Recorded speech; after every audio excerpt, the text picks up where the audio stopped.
garden maintenance. Garden maintenance is really, really important. These are a soaker hose. It's not my favorite, but it's what I've had. You want to put them up at the end of the year. I normally roll them up, and then I put them in the shed over there, at least so they're out of the snow and the rain, and they get full of mud and nasty stuff, and pull them out. What I'm doing here is I'm going to be planting some onions and garlic for the winter, to overwinter. So I've got a squash plant that I planted. It probably won't ever have a chance to put any fruit on it because of the way the weather's turning, but I'm not going to take it out. I'm just going to let it go and see. Maybe I might get one, I don't know. These are radishes. I'm going to pull them up. They, for one thing, didn't get very big, and also they're hot. They're the Dakin long, and they're white. If they're supposed to be mild, they're not. They're hot. So I'm going to pull them out, and what can be salvaged I'm going to give to a co-worker, and the rest of them are going to be thrown in the compost pile. I'm going to pull out what little weeds are in there, grass, get rid of that stuff, and then see I've got some soil. I'm going to be putting some more soil in there, working it up a little bit, and then planting the onions and the garlic that I got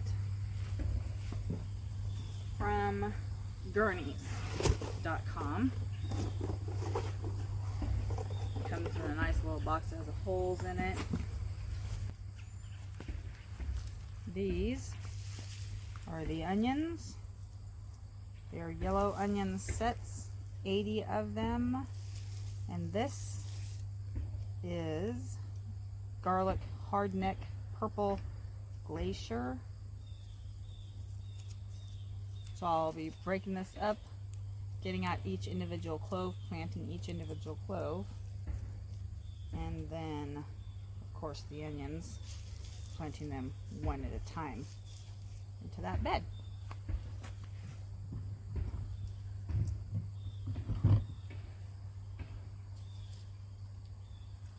So here we go.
Okay, so I'm making a video.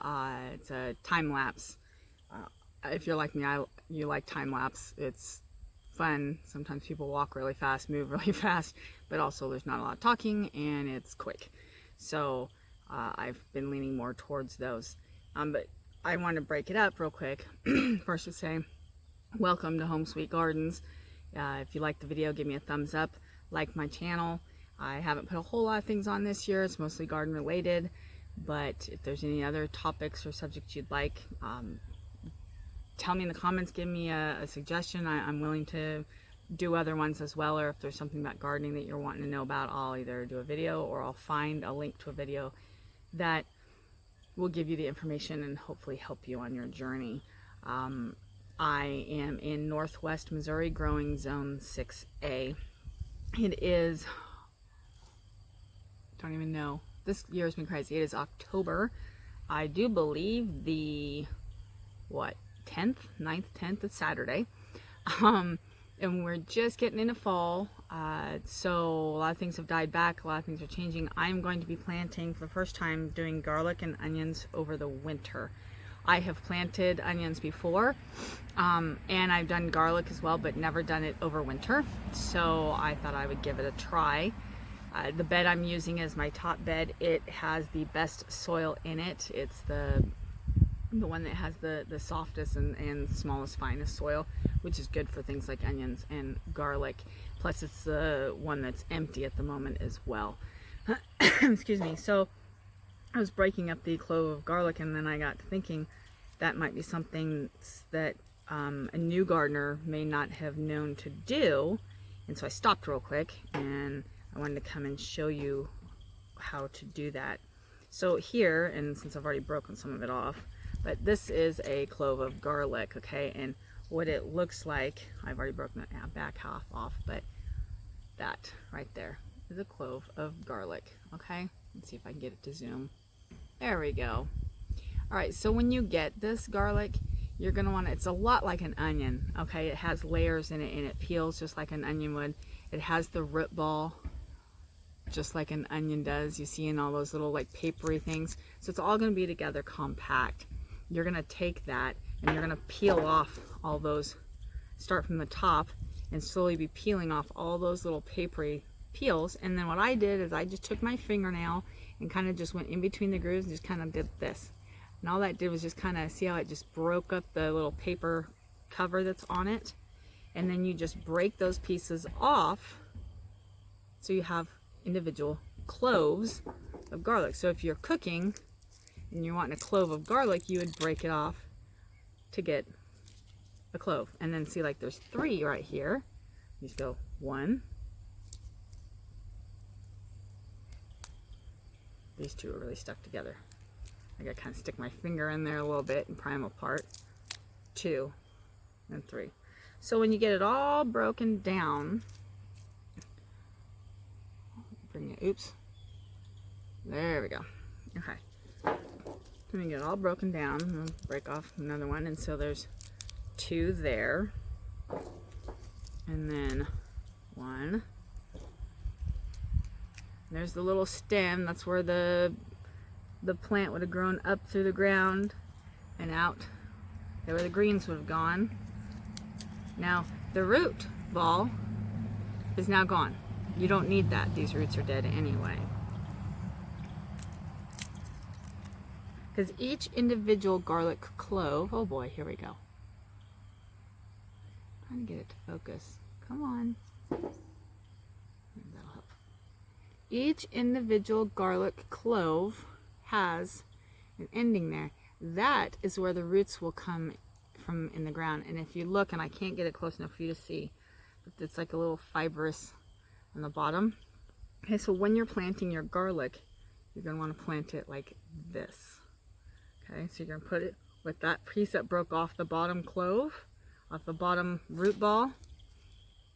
Broke off. You want to put it in the ground where it's sticking up like that. Because that is going to be this part that grows up out of the ground. Okay, so out of that 1 garlic clove, I got 1, 2, 3, 4, 5, 6, 7, 8, 9, 10, 11, 12 individual cloves, which means I will plant 12 garlic plants. So if 12 plants gives you 12 cloves, that gives you how many cloves? 144 cloves. I can do some math once in a while, not very often. Used to teach, and I swore that when I stopped teaching I could no longer add or spell. I don't know what happened, but it's like that part of my brain just, I don't know, maybe shut down. Anyway, so I'm gonna do that. I'm also gonna be doing the yellow onion sets. I think there's 80, I'm not sure. I'm gonna put in as many as I can get in that bed. They'll go through the winter. They shouldn't have enough sun and heat enough for them to start growing through the top, but if they do, it's okay. That'll just die back. The freeze and the cold will stop them, if you will. And then come next spring, they'll start to grow again. I will get garlic and onions. Should be earlier and also larger garlic and onions. So that is the goal. The tool that I kept pointing at, let me go get it. I'll be right back. I'm so excited. I found this, another gardener, gal on Roots and Refuge gardening channel. She has one that she got from somewhere. I'm not sure. But anyway, she really likes it. And so I thought I would get one as well. And it's amazing. I think I got this one at, I think it came from Burpee, but I know you can pretty much, garden tools are like anything. Everywhere carries things. Everything's a little different. Some are more expensive, some are less expensive. It's just whatever you like to do. But this is my favorite gardening tool. And like I said, you can get fancy ones, you can get really expensive ones. This is a pretty good weighted one. The wood is nice and strong on it. The metal is good. It's got screws.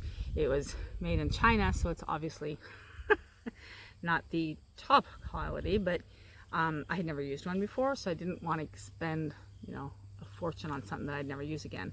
If I found that I needed to get another one, then I would probably look for one that's a little bit higher in quality. Now that I know that I really like it, and I love this tool. So obviously the point, you put it in the ground, okay, and you can kind of do this, which widens the hole so that you can put your plants in. Also, I was digging up carrots that the tops broke off and the carrots stayed in the ground. So I took the carrot and I put this down, but it's beside the carrot, and kind of moved the soil all the way around it, and was able to get the carrot out a whole lot easier than I was when I've used other types of tools. So yes, my favorite tool of the year, something of this line. Again, give you kind of an idea of the size of it. What, foot? I don't know. Don't ask me. I'm horrible with measurements. But fits in the hand really well, nice and strong, left, right, doesn't matter what size hand you already put in there. Gives you good leverage, turning, it's not super heavy. So anyway, good tool, one of my favorite. This is what I'm going to use to plant my garlic and onions. So when I'm done with that, I will give it a good nice spritz of water. The soil that I was putting in my boxes, that is by Expert Garden topsoil, Walmart. I use it in my beds everywhere. I love it. It's a nice quality dirt. Seems to stick around for a while. It doesn't wash away real easy. Some of that stuff you buy, I swear it's like sugar or something. It just appears flour. But I really like it. It doesn't smell bad. It doesn't clot. And if you notice, I wasn't bringing it very close this side of these beds because that back board has to be replaced and I'm losing the dirt. So I had just kind of pushed it over, and I'm not using that side. We're going to replace that this coming spring. So, and I have my one lonely little squash plant over there that I'm leaving. The temperatures are low. Chances are I will not get any fruit off of it. I tried to plant one in a late, a fall planting. That's always tricky because you never know what the weather's going to do. But I might get one. I don't know. We'll see. I lost them all when the squash bugs ate them. So anyway, back to gardening.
Okay, all done.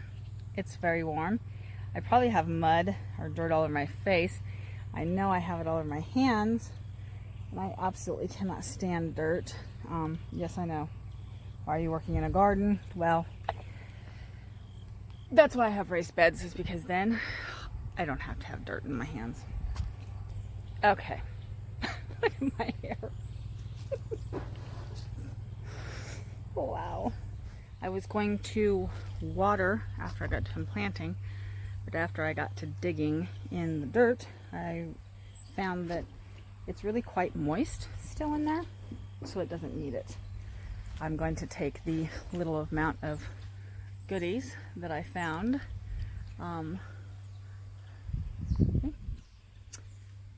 while I was digging out the original for the dirt, and go in for a bit, get something to drink, cool off, come out and pick up my tools.